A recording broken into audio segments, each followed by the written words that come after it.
What's going on? It's Anton from antondaniels.com. I appreciate you guys for continuing to rock with me.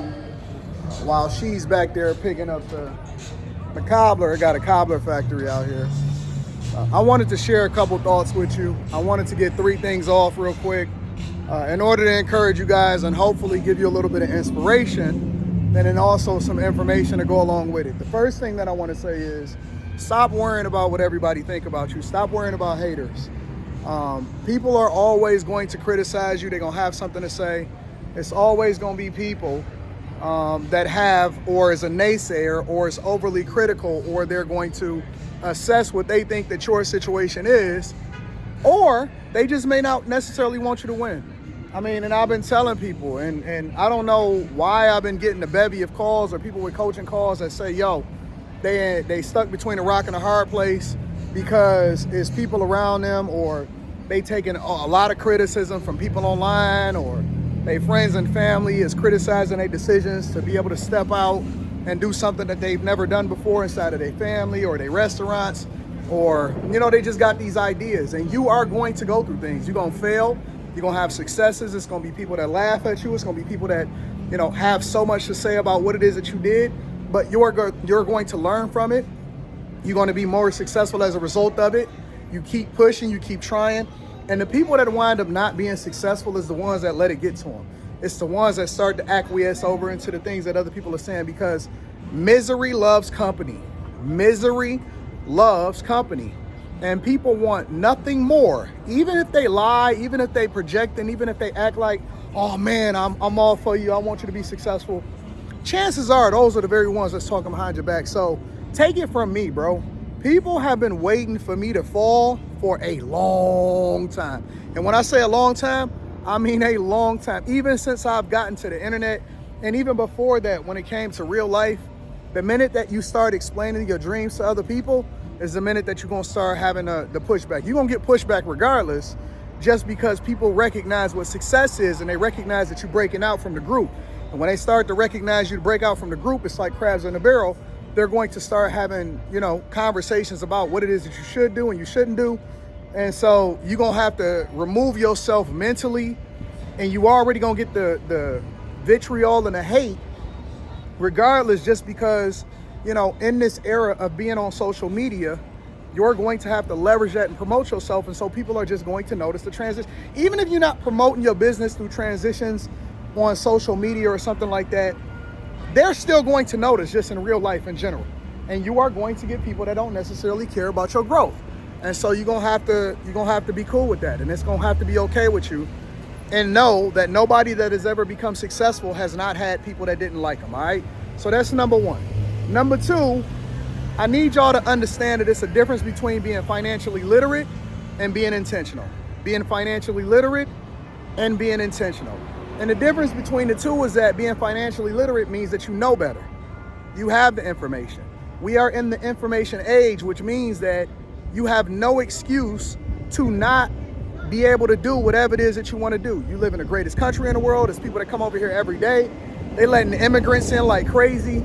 But I'm not going to be interdependent on somebody else to do something for me in order for me to really be successful. And so you're going to have to start to move from being financially literate, because a lot of people know what's happening, and then you're going to have to transition over into being very intentional. And being intentional means you got to lower your lifestyle. And this is the part that people really have a big problem with, because they want a one size fits all. They want to hurry up and get into Forex, and they want to be a day trader, or they want to get a 10,000% return on a small ass investment and then get rich overnight.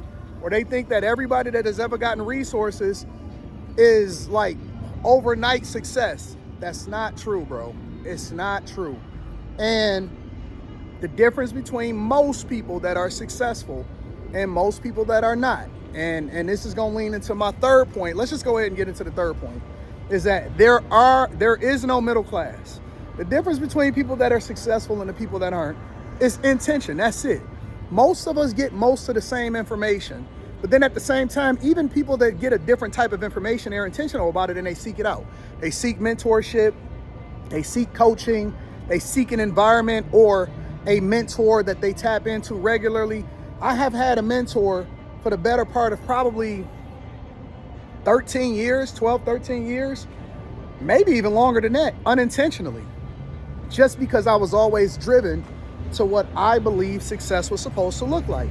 And so now, because I've made the sacrifice for a long time, and it's funny because I'll see some rumors as usual.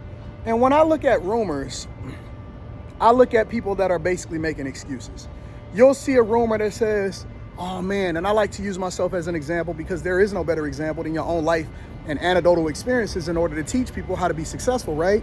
I'll look at a rumor and they'll say, oh man, Anton got some lawsuit money. Well, why didn't my mama get it? They found everything else online. How come they couldn't find a lawsuit? If you find a lawsuit, Anton got some money because his father passed away. Where? My dad didn't even have life insurance. And he was working for himself because he was in a transition. The point is that they want to make an excuse as to why they can't get there. Why didn't my mother get any money as a result of, she the one that was married to him. How come my mother didn't get no money from my father's passing away? How come none of my other 3 brothers got no money from how come none of my other family members got it? How come I'm the only person that got rich as a result of being intentional instead of me getting rich from my father passing away? What did everybody else do with them? How come I'm the only one with all of the big cars? Oh, I get it. But that's what they gonna do. And so it's not the people that's leaning into the information. Y'all gotta divest yourself from focusing on people that have criticism, because the overwhelming majority of the people love you. They're gonna support you, right? And I'm talking about your tribe. When you're creating content or you're doing stuff for the naysayers or in order to adjust for what other people are saying, you're basically acknowledging and then feeding into the narrative, which is not conducive or it's not gonna produce results.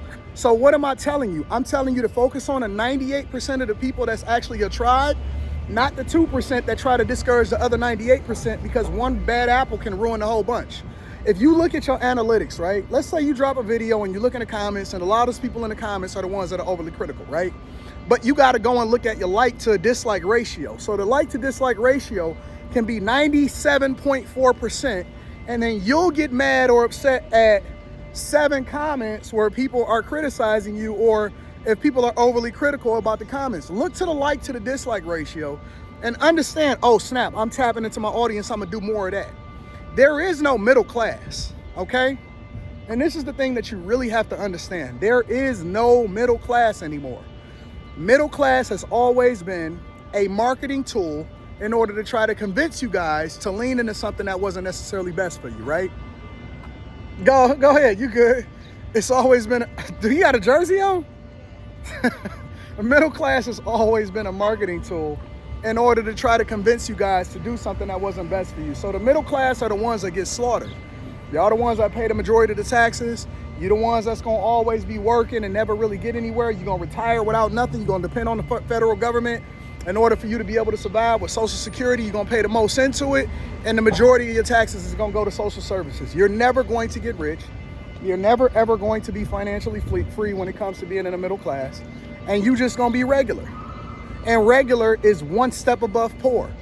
And now y'all starting to see the same thing that I've been telling y'all literally for years, is that when you make $40, $50, $60, $70,000, it's not going to be enough, because inflation is always going to be more and explode, which then blunts whatever progress that you make. So if you get a raise on your job, it's not gonna make no difference. You know why? Because the cost of living is going to continuously go up forever. And so now $100,000, remember a few years ago when everybody was like, I want a man that make 100,000, 6 figures? It's still not a lot of people that really make 6 figures. And then on top of that, here's the caveat to that. Not only is it still not a lot of people, the majority of the population is not making over $100,000, right? But on top of that, $100,000 today feels like $70,000, $60,000 from yesteryear.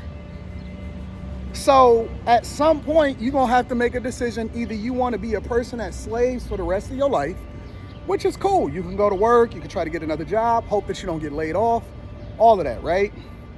And I know that some people are always gonna say something like, well, Anton, everybody can't be rich. Well, everybody is not gonna see this video.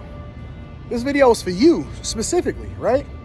And so The only way that I know to get rich, maybe it's another way that y'all can look at it. The only way that I know to get rich is by minimizing the amount of money that you spend on shit that don't matter. Not forever, temporarily. Hold it down. Y'all do prison sentences that's longer than 5-10 years. Hold it down for the first 10 years. Make sure that you leverage the amount of money that you're making, minimize the amount of money that you're making and spending in insurance, or I'm sorry, not insurance, on your lifestyle, and then spend everything that you have and put everything that you got into the things that's actually gonna pay you forever, the assets. Fuck the cars, fuck the Challengers, fuck the Chargers, fuck all of that. All right? Spend money on things that's gonna add value into your life. Ultimately, it's gonna factor in or it's gonna feed into the things that really make you rich. And then last but not least, once you start getting there, let it compound. You won't have to work as hard, and then you'll be able to do what you want to do for the rest of your life. 10 years is a short amount of time. If you grind from 20 to 30, you can do whatever you want from 30 for the rest of your life. It get easier. They say the first 100,000, the first million is the easiest. The rest of it is just compounding over a period of time. I love y'all. I appreciate y'all. I'm gonna holler at y'all later. Peace.